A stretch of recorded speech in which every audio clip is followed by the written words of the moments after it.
Welcome to Everything Co-op, bringing you information on how cooperatives can help improve your quality of life. This show is being sponsored by the National Co-op Bank, NCB.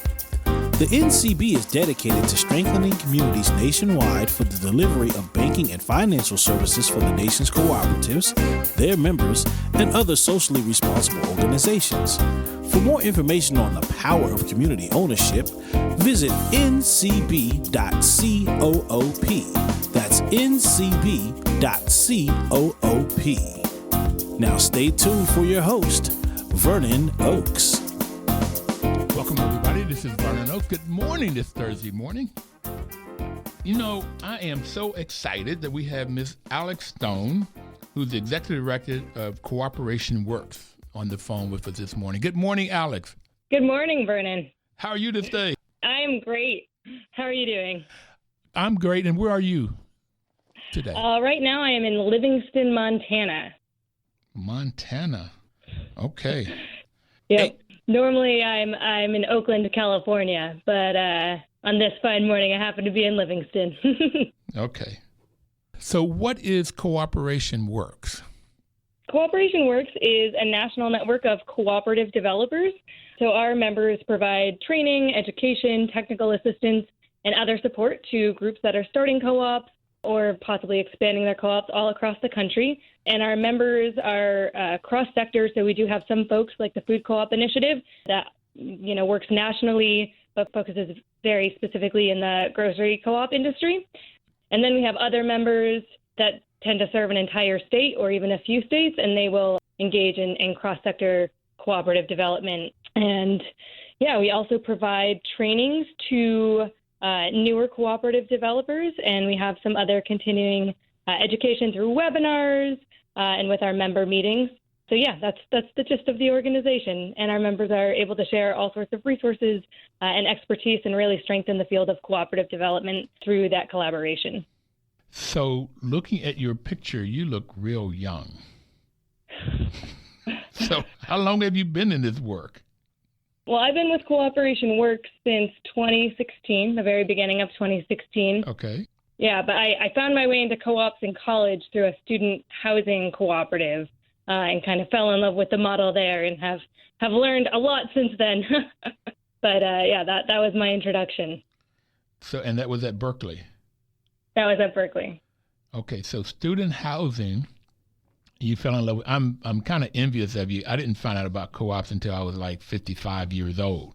I would have loved to have found out about it in college age, and to have lived in a housing co-op. And are you still friends with the people you're in a co-op with? Well, a lot of them, yeah. It's a pretty big network. So the Berkeley student co-ops are a system of, I don't know if they've grown since then, but when I was there, it was 17 houses and 3 apartment complexes. And the houses ranged in size from, I think 17 was the smallest, 17 people, up to, at the time, 150. Now I think that the biggest house is 125. So I lived in a house that had 150 people and a house that had 56 people. So there's a lot of folks to be in contact with and make connections with, and I'm still very close to many of the folks that I met in that system.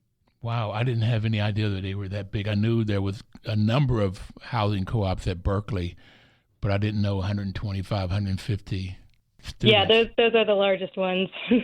Okay. And you all ran them. You had boards that you elected boards of directors, and you all controlled the house? Yeah, so every house and apartment complex had representatives that would basically be the board of directors for this organization. So it's actually a nonprofit, but every house had one board rep for every 50 members. So, the smallest one still had one board rep. The 150-person house had 3.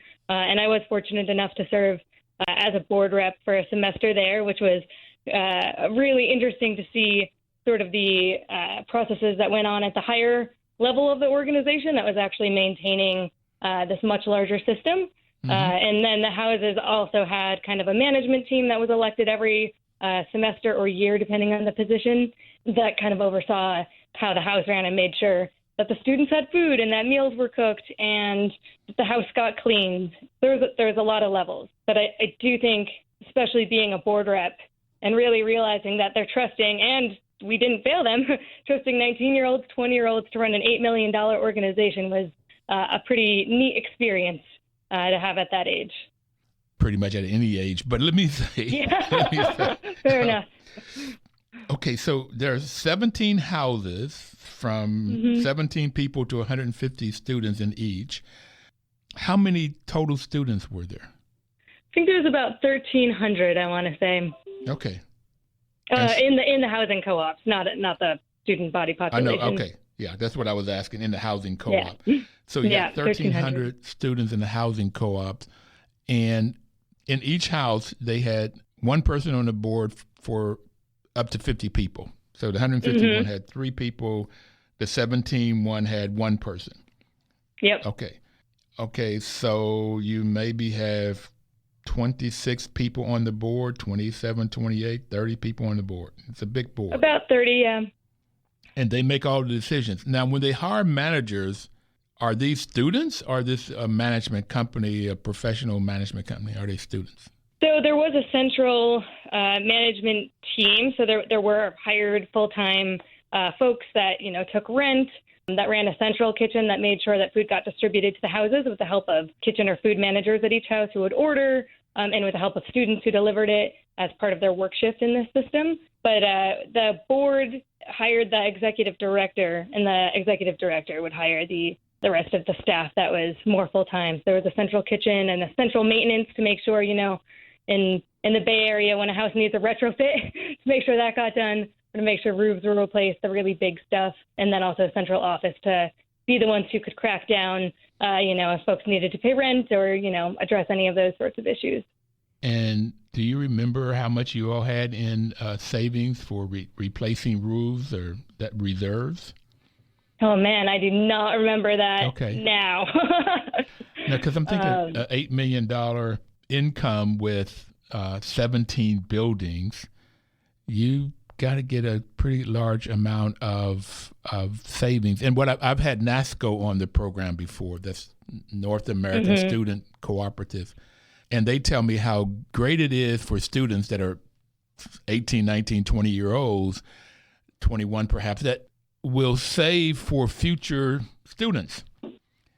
And they understand they're saving money to replace a roof that may not get replaced for 10 or 15 years, but they're willing to, and he was saying almost eager to make those savings to make sure that the housing is there for students in the future. Did you find that same kind of thing at Berkeley?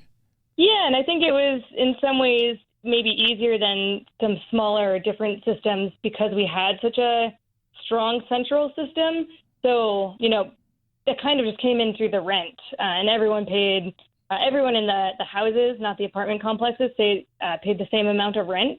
And I believe that they've done well enough in recent years that they've actually been able to lower rent. So I don't think they have any issues with that, and they're still, maintaining things as they need to. And yeah, I don't recall that ever being an issue at all. Fantastic. So how many years were you in this co-op housing at Berkeley? 3 years. 3 years. So 3 of your 4 or 5 years. 3 of my 4, yeah. I found it and didn't let go. Okay. And then you said you loved this model. Anything in particular that caused you to love it at that age? What might there have been that caused you to love this cooperative model?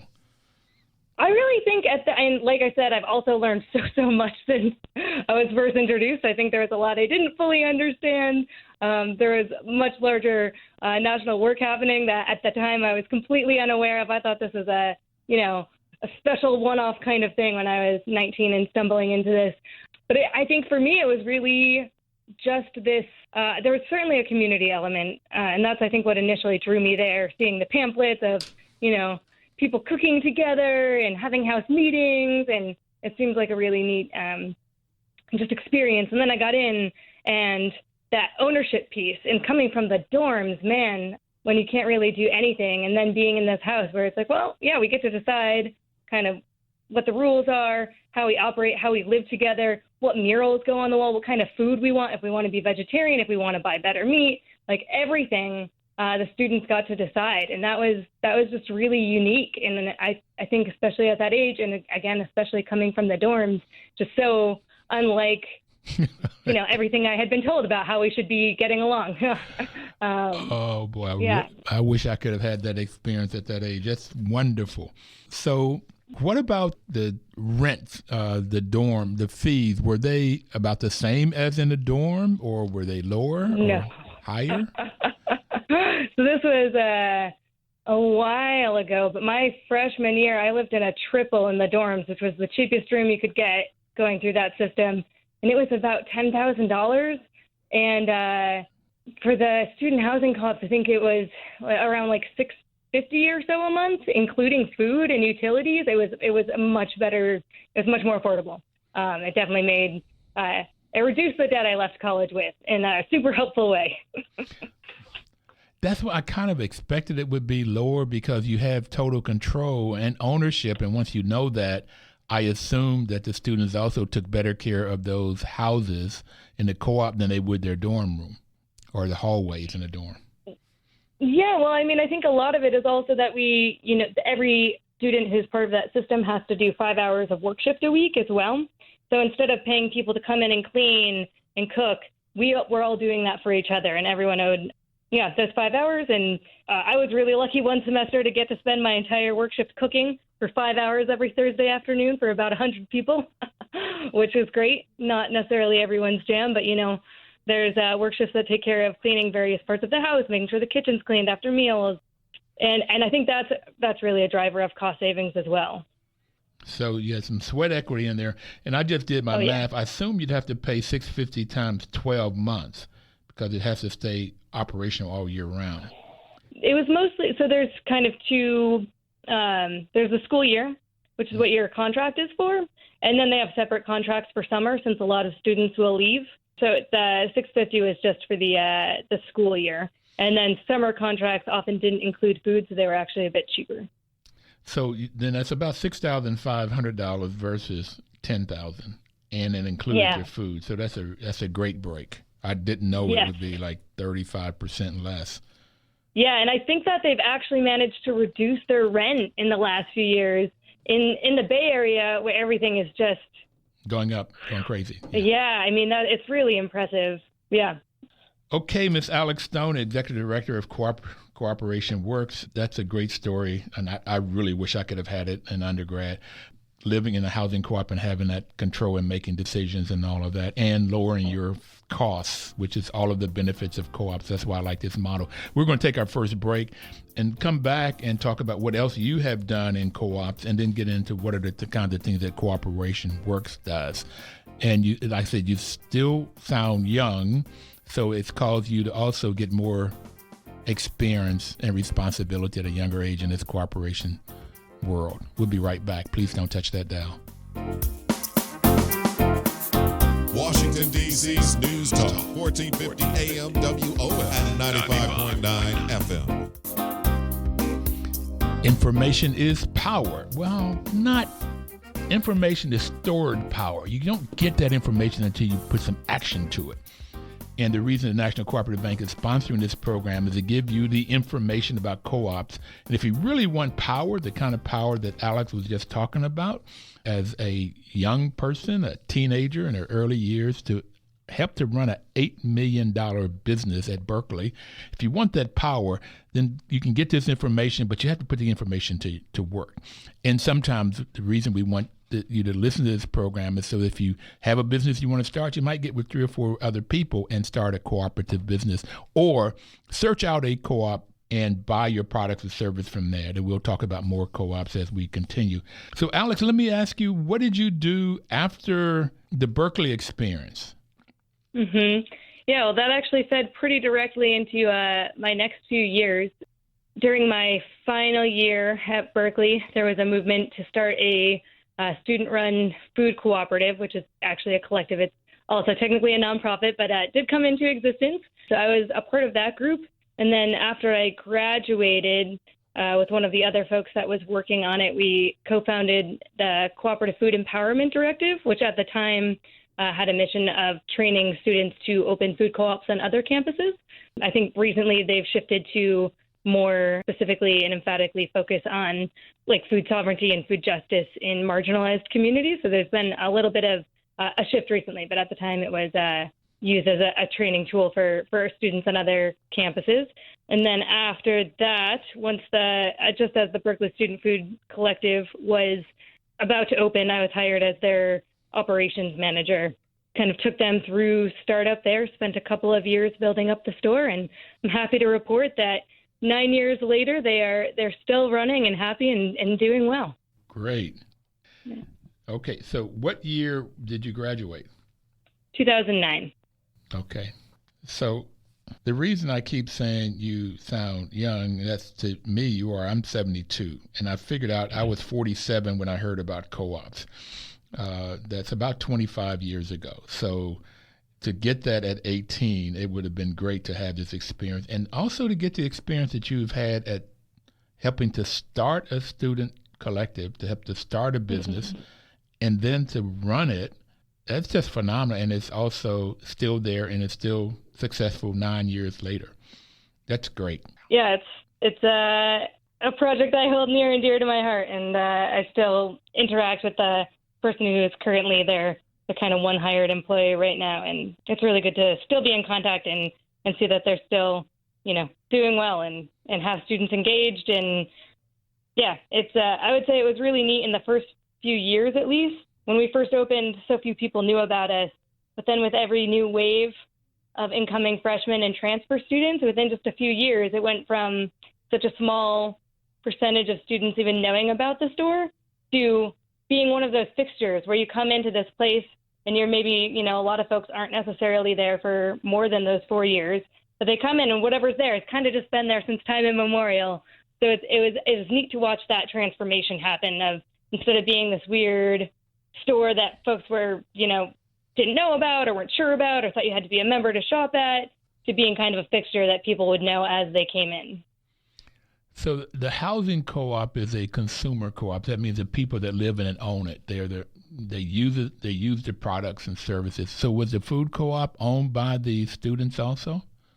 Well, so it's the Berkeley Student Food Collective, and it's actually also a nonprofit. So it has a cooperative spirit in that it is run collectively by students who kind of have that work shift model, who are members. They get a discount on food, and then they take shifts in the store, like 2-hour shifts at the time. They may have changed it since then, to make sure that it's stocked and that they're cashiers. And there was also the opportunity for them to lead committees and take on board positions and get their hands a little dirtier with either the business side or potentially with student engagement, with kind of the more politically active side. There was a lot of space for students to get involved at the level that they wanted to. But unfortunately, because it's a nonprofit, there's no dividends at the end of the year, just the upfront discount for members.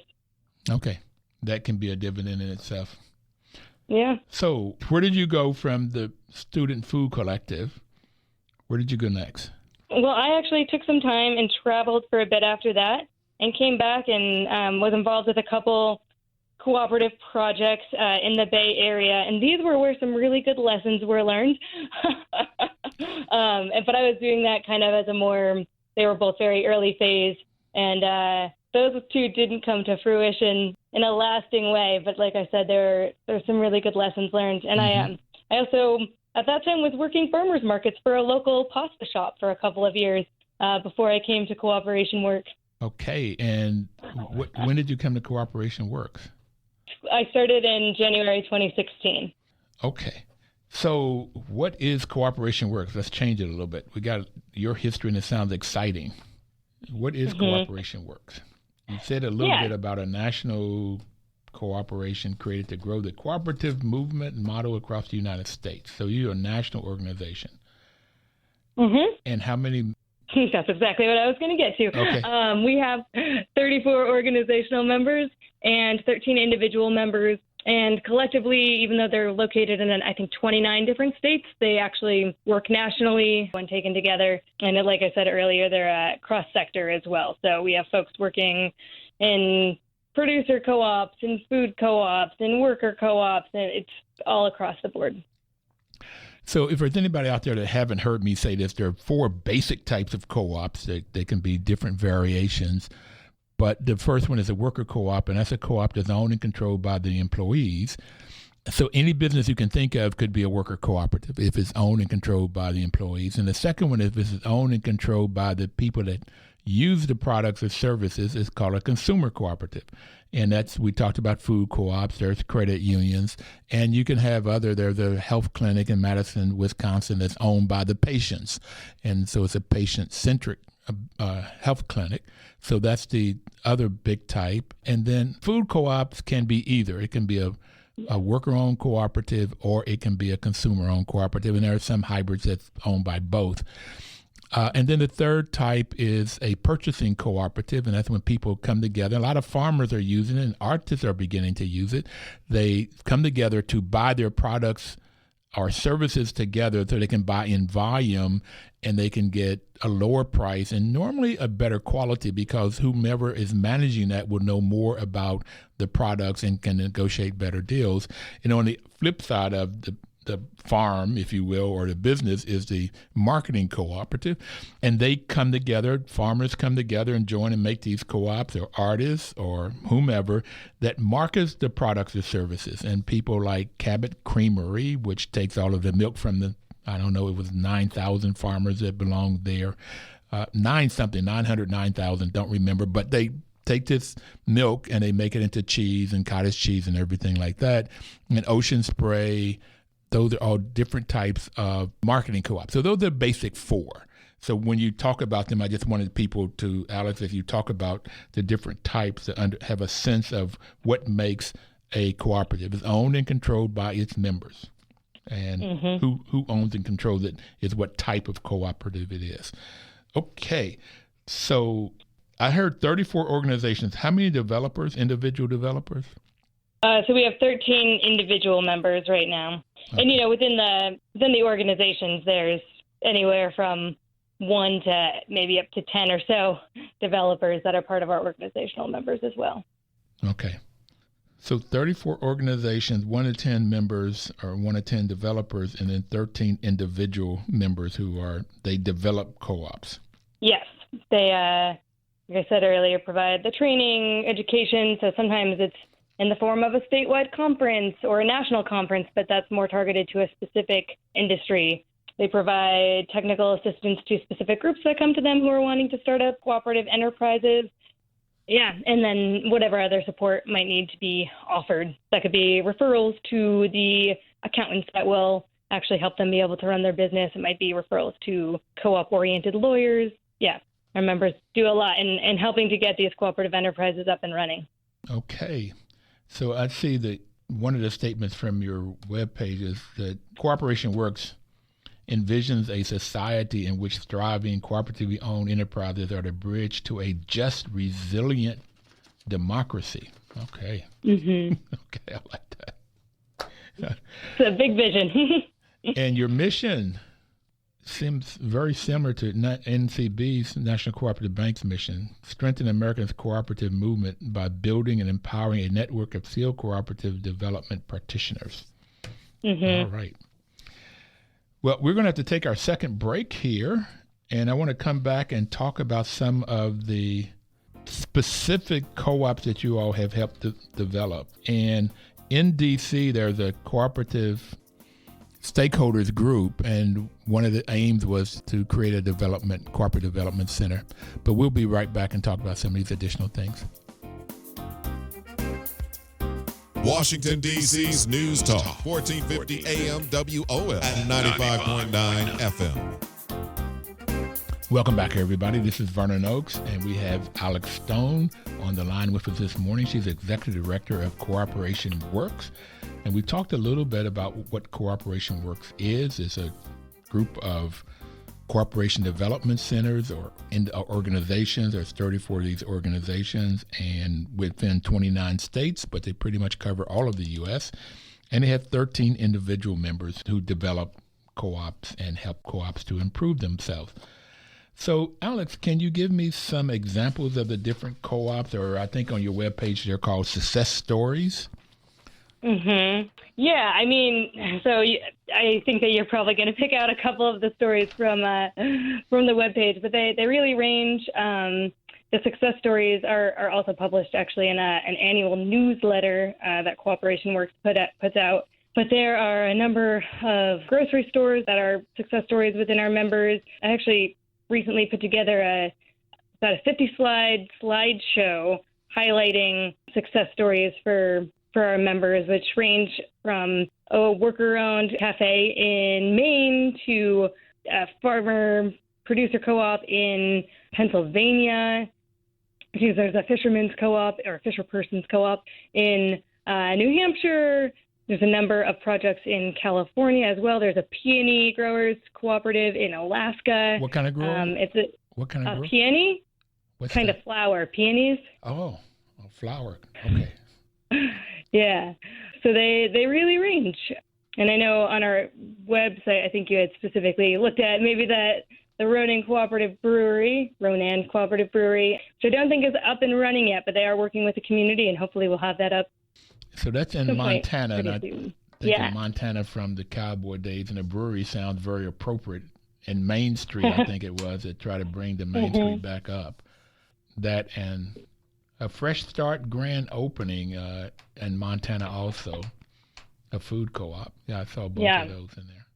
Okay. Yeah, and in Montana, I think they, and not just Montana, but I think there's a handful of states that are both predominantly rural and rural in a way that, the town might only have a few hundred people, and the next town might be 50, 60 miles away, also with just a few hundred people.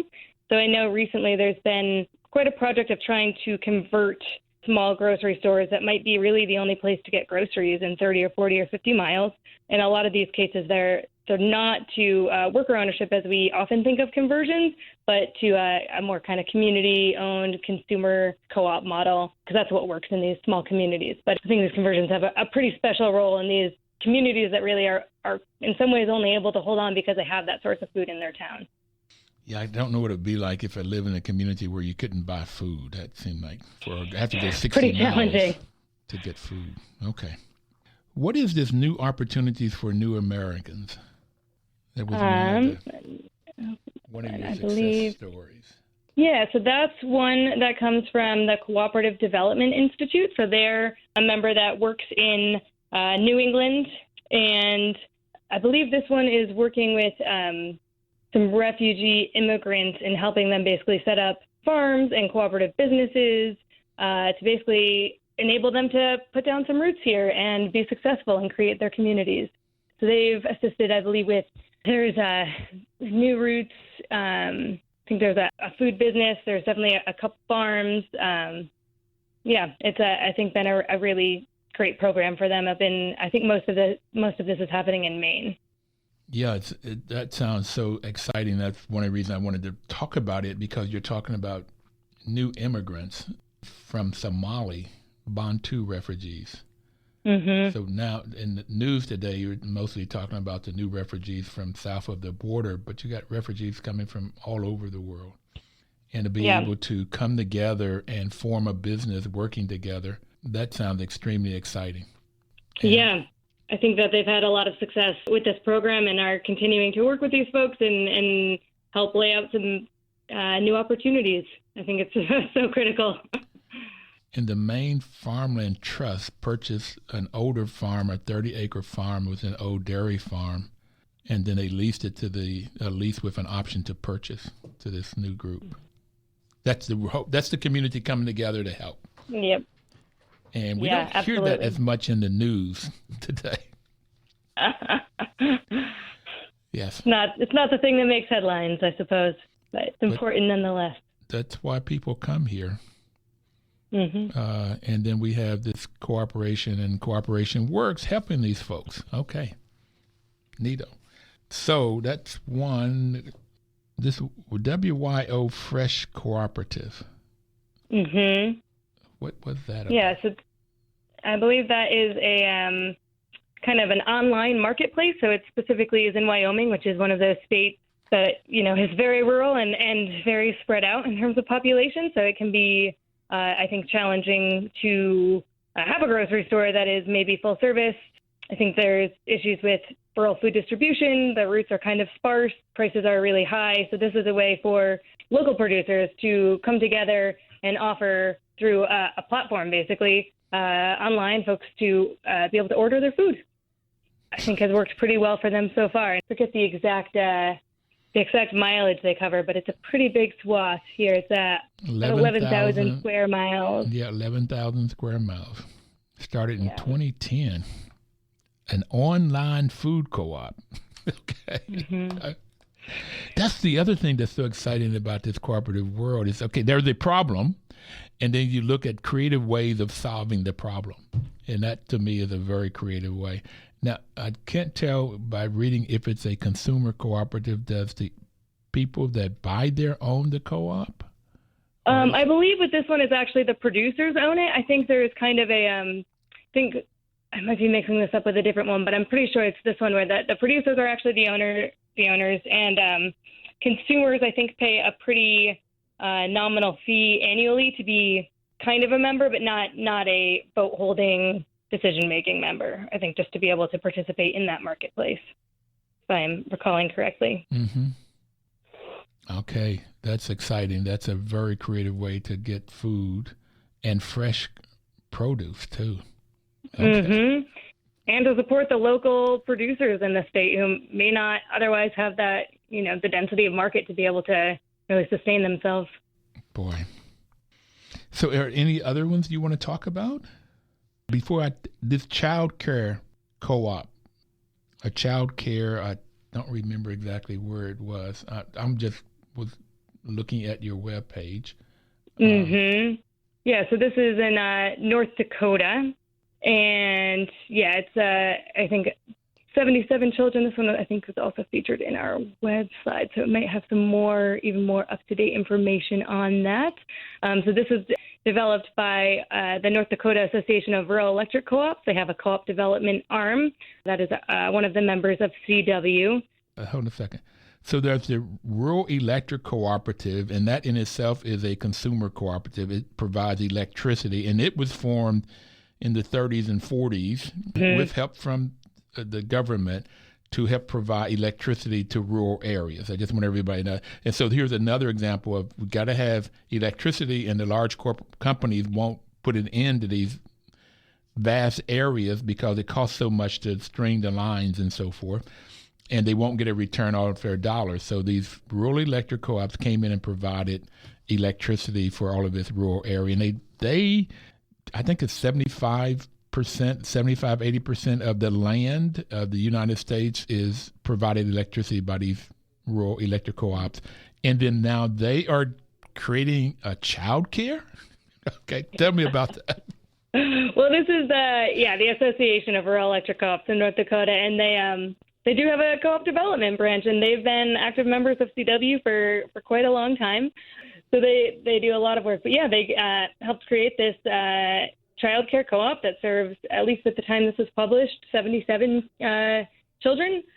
This was actually put up here, I think, close to 2 years ago. So it may have grown quite a bit by now. I'm not sure.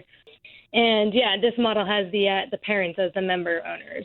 And in a town where, again, like childcare can be hard to come by, I think this offers a solution for parents that's affordable, that enables them to work as is necessary for their families. Yeah, it's it's a good model to have out there. Yeah, and that in a rural area, Hazen, North Dakota, I don't even know where that is, but it's then coming together to create this cooperative to provide childcare, because childcare it can be New York City, it can be anywhere. It turns out to be one of the larger expenses and the problem for people going to work, particularly women being able to go to work. How do you have childcare that you can afford? I think I had somebody on the program that said like childcare in New York could be 50% of what the lady would make. Okay. Wow. And so it's sort of like the cost of childcare almost prohibits somebody from going to work. And then coming together with these parents owning the business, then they say they have the say of how it works. And then they can also do like you did in the food co-op in Berkeley. You can work and keep the cost down so that the price for childcare is down. Phenomenal way of solving this particular problem. And then I really like that Rural Electric Cooperative, North Dakota Association of Rural Electric Cooperatives, is the one that is doing this because they see the need. There's a need. And co-ops to come together to satisfy that need. And that also is the sixth principle of cooperation among cooperatives. Yep. Yeah, love it. Okay. And here the child care director is supervised by the board, and the board is made up of probably the family members, the parents. Yeah. Good news. Okay. Because child care turns out to be a problem in a lot of communities, whether it's rural or urban. Okay. There was some kind of media, Mountain Tech Media. Yeah, I believe that one is in Kentucky. So the Kentucky Center for Agriculture and Research Development and Rural Development, offered technical assistance to this. So that's a multi-stakeholder co-op and provides diversified technology and digital design services to organizations and businesses in the Appalachian region. So you can imagine in that region that this is a pretty critical resource to offer. And yeah, they they have some members who are on their way to becoming worker owners of that cooperative. And like I said, these are actually from almost 2 years ago. So it'd be interesting to check back with them and see how that has evolved in the last year and a half, 2 years. So in the community, there is something that's missing, and that is this technology. And so this co-op comes together to provide technology to both companies and individuals. Did I read that? I think it's to organizations and businesses. I'm not sure if they also do individuals, but I think it's more geared toward probably like nonprofits, hopefully other co-ops, and businesses in the region. Okay. So we still have the same formula, though. There is a community, there is a need, and groups of people can come together and solve that need. We're going to take our final break here. I like this conversation. We'll be right back.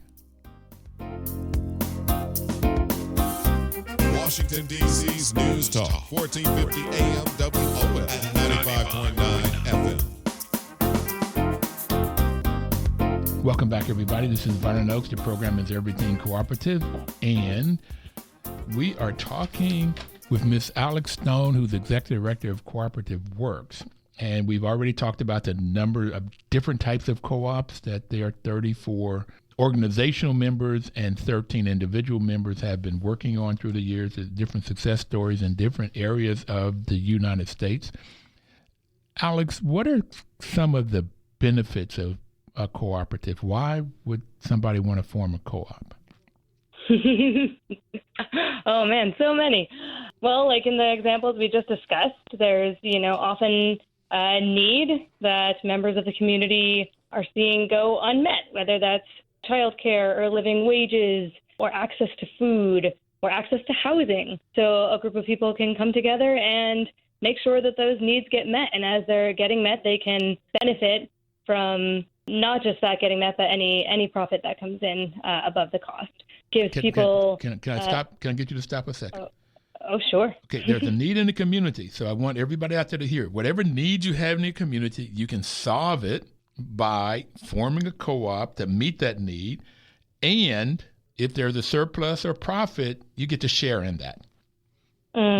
Okay, go ahead, Miss Alex. And I think it offers folks a real sense of ownership, which can be difficult to come by in this day and age. I think we are, often kind of told that most of us can't own and run a business, or, in this day and age, like home ownership is even difficult, at least for my generation. And here's this model that is saying, like, yes, you can own this business, you can run this business, you can own not just this housing unit, but you can own with this community of people that you're also building around these units. So I think the ownership piece is really powerful, really feeling like your voice is heard in the democratic process. And then I've always had the experience when coming together on these projects to really form a community. And I think that that's another huge, huge element, is just like the bonds that you forge with people in your co-op they're special. And I've experienced them as being pretty long-lasting as well. And that's why I asked you the question from your Berkeley housing co-op, were you still friends with some of those people because of the bonds that are met? As you are chopping food or in a board meeting trying to decide whether you raise the carrying charge or the rent or whether you lower it, whatever you're dealing with, or if somebody's not paying, do you put them out or do you try to work with them if they're willing to work with you to try to see if you can resolve it? But you have all of these different things that come up and you do it together. You found solutions together. So, okay, you create these bonds. Yeah, right. Absolutely. So I got 3 good reasons. One is that you solve a community need. And the capital model doesn't necessarily do that because the capitalist, again, is looking for a return on investment. When I got my MBA, and I got it out at Stanford, so I was close to you. Matter of fact, I applied to Berkeley. I don't even know what happened with that when I know I got accepted at Berkeley and Stanford. I chose Stanford because I just liked the campus. Okay, I mean, that was basically it. It was like a spiritual moment when I came on that campus. But we weren't taught anything about co-ops, and I've since found out there's 7 housing co-ops on Stanford's campus, where you all have 17 at Berkeley.